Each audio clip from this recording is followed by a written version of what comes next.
ঠাকুরপো কেমন আছো? এই তো বৌদি, সেটা ভাঙা। ওমা, বাজার করতে গেছিলে নাকি?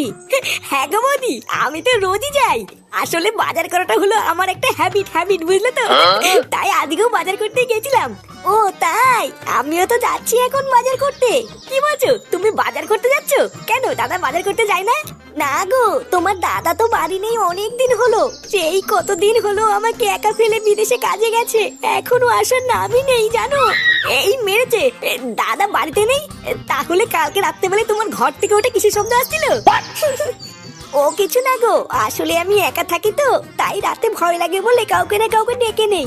আসলে তোমার কাছে আর কি বা লুকাবো, তুমিও তো একটা দিন আসতে পারো এই বৌদির কাছে। কি বলছি কি বৌদি, হ্যাঁ আমি আসবো। হ্যাঁ গো আসবো, আবার কি বলছো, ওটা তো তোমারই বাড়ি, যখন ইচ্ছা চলে এসো। রাতে তো একাই থাকি, শীতের মধ্যে নয় দুজন মিলে এক